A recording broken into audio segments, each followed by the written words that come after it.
யுக யுகமாய் சமர்வீரா. அத்தியாயம் 7.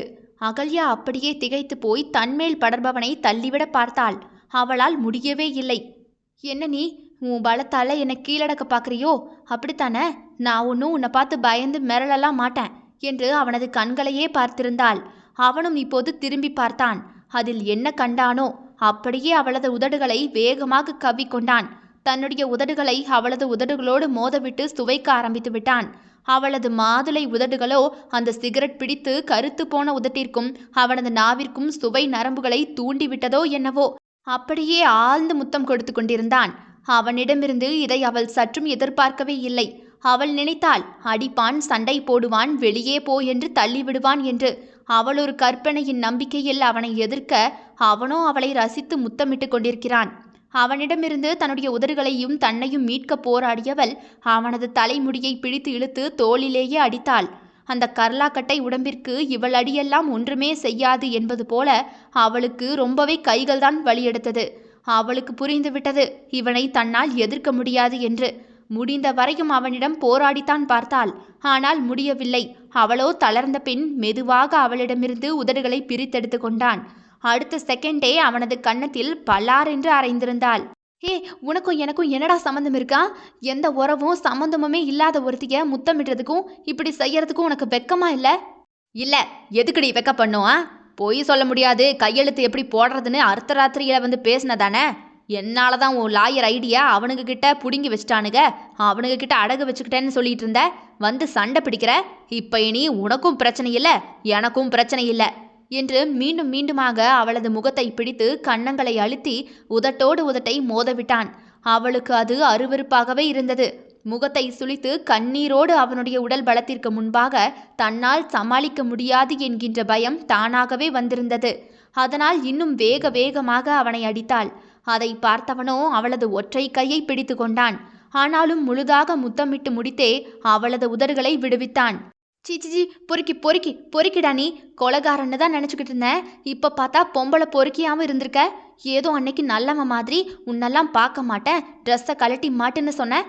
அப்போவே இப்படித்தான் அசிங்கமாக என்னை பார்த்துருப்ப. ஆமாடி, நான் பொம்பளை பொறுக்கித்தான், தப்பாக தான் பார்ப்பேன்.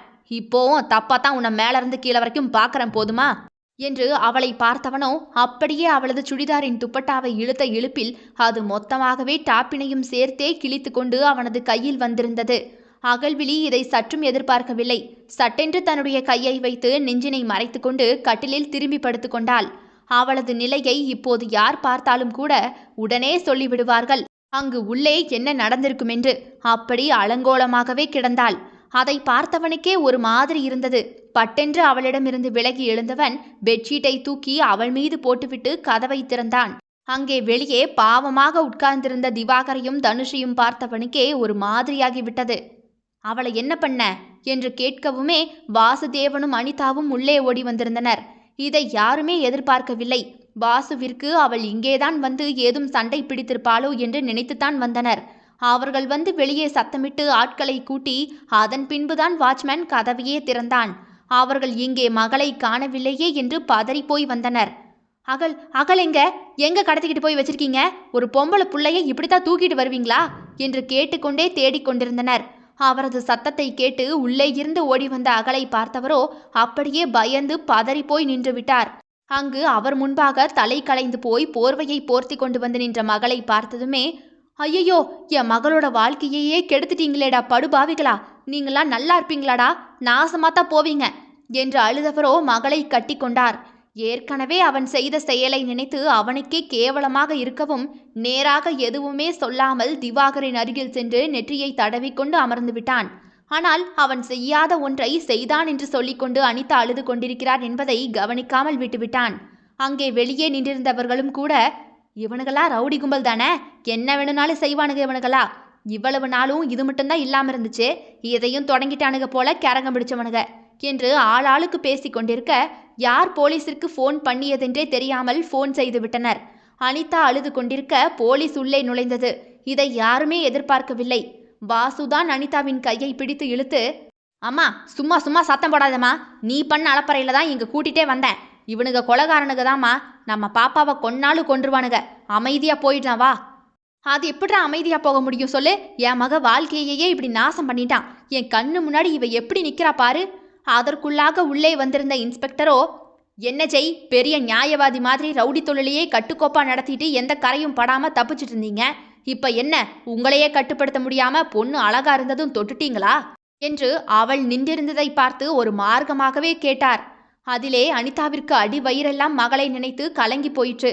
ஏற்கனவே தன்னுடைய கணவனது இறப்பில் போலீசின் அராஜகத்தை பார்த்தவர் என்பதால் வேக வேகமாக பாவமாக நின்றிருந்த மகளினை இழுத்து கொண்டு வெளியே போக முயன்றார். அவர்கள் மீது கேமரா போட்டோ எடுக்கும் வெளிச்சம் பரவியதுமே அப்போதுதான் பார்த்தார்கள், அங்கே மீடியாக்காரர்கள் நின்றிருந்தனர். பிரபல ரவுடியும் லீடிங் லாயர் மகனுமான ஜெயின் சக்கரவர்த்தி ஒரு பெண்ணை தூக்கி கொண்டு வந்து ரேப் பண்ணிவிட்டார் என்று போலீசாரே அவர்களை அழைத்து வந்து விட்டனர். எல்லாமே தாஸின் முக்கா மூளையும் நம்பியாரின் திருகு மூளையும் சேர்த்து செய்த சதி செயல்தான் அது. அவள் அங்கே வருவது தகவலாக போனதுமே ஸ்கெட்ச் போட்டு வைத்து விட்டனர். எல்லாவற்றிலும் சரியாக இருக்கும் ஜெய்யோ இதில் கொஞ்சம் தடுமாறித்தான் போய்விட்டான். அதுதான் உண்மை.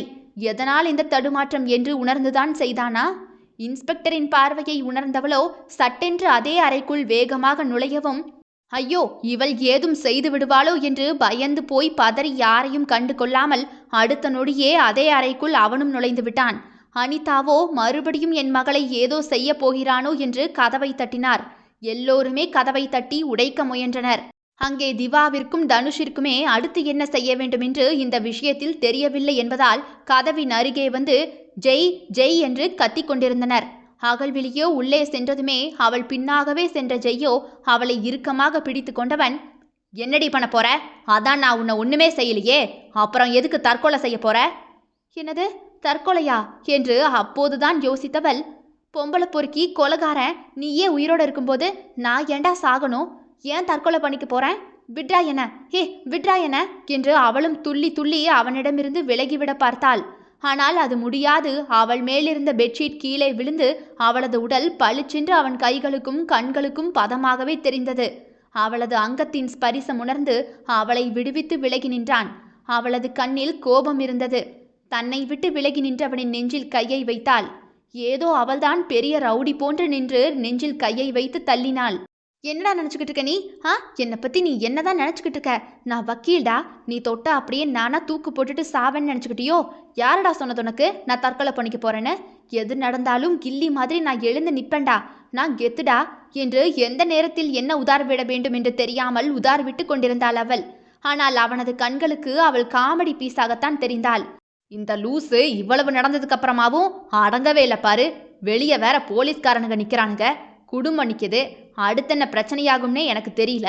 இப்ப இது பண்ற அலும்புக்கு இழுத்து வச்சு 4 அரை அரைஞ்சாதான் என்ன என்று யோசித்தவாறே அவளை அளவிட்டான்.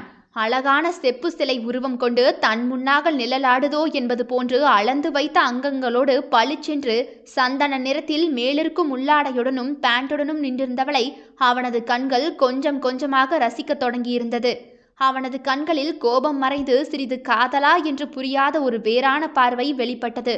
அவள் அவனருகே நின்று பேசியதில் ஒன்றுமே சொல்லாமல் அவளது தோளில் கை வைத்தவன் சட்டென்று தன்னோடு சேர்த்து அணைத்து இறுக்கமாக தழுவிக்கொண்டான் அவளை. அப்படியே அவளது முகத்தை பற்றி இவ்வளவு நேரம் பேசிக் கொண்டிருந்த அவளுடைய வாயை தன்னுடைய வாயால் மீண்டுமாக அடைத்திருந்தான். அவளுக்கு இவன் மறுபடியும் என்ன செய்கிறான் தன்னை என்று புரிவதற்குள் அப்படியே கட்டிலில் சரித்து அவசரமே இல்லாமல் முத்தம் கொடுத்தான். அப்படியே அவளுடைய கண்களோ அவனையே பார்த்து கொண்டிருந்தது. மறுபடியும் நம்மளை ரேப் பண்ண தொடங்குறானா? அச்சோ, இந்த அம்மா வந்து போலீஸ் அது இதுன்னு பிரச்சனையாகிருச்சுல. அப்படி ஏதாவது நடந்ததுல செய்ய நினைச்சதை செய்யாம விடக்கூடாதுன்னு தொடங்கிட்டானோ என்று உடல் பதட்டத்தில் அவளை அறியாமல் கிடுகிடுவென்று நடுங்கத் தொடங்கியது. அவளது உடல் உதறலை உணர்ந்தவனோ நிமிர்ந்து அவளது கண்களை பார்த்தான். அதில் முன்பு மாதிரி கோபமில்லை, அலட்சியமில்லை, பயம் மட்டுமே இருந்தது. அந்த பயந்த பார்வையை கண்டதுமே அவனுக்கு கோபம் வந்துவிட்டது. நான் இதுக்கு முன்னாடி உன் உடம்ப பார்த்தனாடி? உன்னை கடத்தி வச்சு மயக்கத்தில் இருக்கும்போது உன்னை ஏதாவது செஞ்சனாடி? எதை வச்சு என்னை பொம்பளை பொறுக்கின்னு சொன்ன நீ? அந்த கேள்விக்கு அவளால் பதிலே சொல்ல முடியவில்லை. அப்படியே திரு திருவென்று முழித்தவளை கொலைவெறி கோபத்தில் பார்த்தான். நான் போகணும். இப்போ வெளியே நிற்கிறவங்க நீ என்ன ரேப் பண்ணிட்டு இருக்கேன்னு நினைப்பாங்க. செய்தியிலெல்லாம் போடுவாங்கல்ல. என் மரியாதை போச்சு, என் வாழ்க்கையே போயிடுச்சு போ என்று கோபத்தில் சொல்ல தொடங்கியவளின் குரல் உடைந்தே விட்டது. கண்களில் எல்லாம் கண்ணீர் சிந்தியது. நினைக்கட்டும், நீ எதுக்குடி மறுபடியும் உள்ள வந்த? என்ன பழி வாங்கத்தானே? மண்ணாங்கட்டி அந்த இன்ஸ்பெக்டர் அசிங்கமா பார்த்தாண்டா, அதான் உள்ள வந்தேன். அப்ப தூக்கு போடுறதுக்கு இல்லையா? போடா டேஷு, அதை கேட்டு அரைந்தே விட்டான் அவளை. அப்படித்தாண்டா சொல்லுவேன். போடா மயிறு, நீ என்ன பெரிய இவனா? மறுபடியும் அரைந்தான் அவளை. அதில் அவளது உதடு கிழிந்து ரத்தம் வந்து விட்டது. அதற்கு மேல் அவளுக்கு முடியாததால் சத்தமாக அழுது விட்டாள். அவளது அழுகை வெளியேவும் கேட்டது. ஐயையோ, என் மகளை மொத்தமாவே நாசம் பண்ணிட்டான் என்று அனிதா வெளியேவே உட்கார்ந்து அழுது விட்டார். எல்லோரும் கதவை வேக வேகமாக தள்ளி திறக்க முயன்றனர். அந்த சத்தத்தில் அவளிடமிருந்து விலகி படுத்தான். இப்போதும் தன்னுடைய சட்டையை கலற்றி அவளுக்கு கொடுத்து போட சொன்னான். அவள் போட மறுத்து அமர்ந்திருந்தாள். அப்படியே உடனே திவாவிற்கு தன்னுடைய போனிலிருந்து அழைத்தான். என்னடா உள்ள இருந்துட்டு கால் பண்ற? டக்குன்னு ஒரு தாலி அரேஞ்ச் பண்ணு. என்னதே, தாலியவா? ஆமா. எங்கிருந்துடா? எங்கிருந்தாவது எந்த கடக்காரனையாவது எழுப்பியாவது நம் ஆட்கள் கிட்ட இருந்து வாங்கிட்டு வர சொல்லு. நம்ம வீட்டு கேட்டை மூட சொல்லு. ஒருத்தனும் வெளியே போகக்கூடாது. என்னவோ சொல்ற, செய்யறேன் என்று அவன் சொன்னதை செய்ய வெளியில் இருக்கும் தன்னுடைய ஆட்களையே வாங்கி வர சொல்லியவன் மொத்த பேரையும் இன்ஸ்பெக்டரோடு சேர்த்து உள்ளே அடைத்து வைத்து விட்டான். இப்படியே உட்கார்ந்திருந்தனா உண்மையிலேயே தாலி கட்டாமலே நமக்கு ஃபர்ஸ்ட் நைட்டை நடத்திடுவேன். சட்டையை போட்டுட்டு உட்காருடி. முடியாது போடா. என்னடா செய்வனி? இதுக்கு மேலே என்ன வர வேண்டியது இருக்கு? எனக்கு மரியாதை ரொம்ப முக்கியம்னு சொல்லியிருக்கேன்ல. இனி போடா வாடானா கொன்னு போட்டுருவேன் பார்த்துக்க.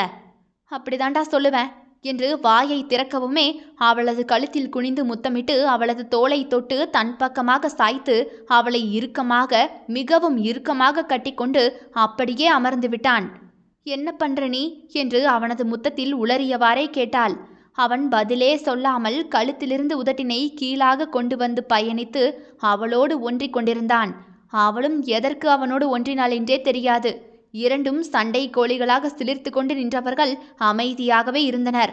அப்போது அவனது போன் அலறவுமே இருவருமாக வேக வேகமாக விலகி இப்போது தாங்கள் என்ன செய்து கொண்டிருந்தோம் என்று யோசிக்க ஒரு மாதிரி வெட்கமும் குழப்பமுமாகவே அவள் எழுந்து அவனது சட்டையை போட்டுக்கொண்டு வெளியே போக போனாள்.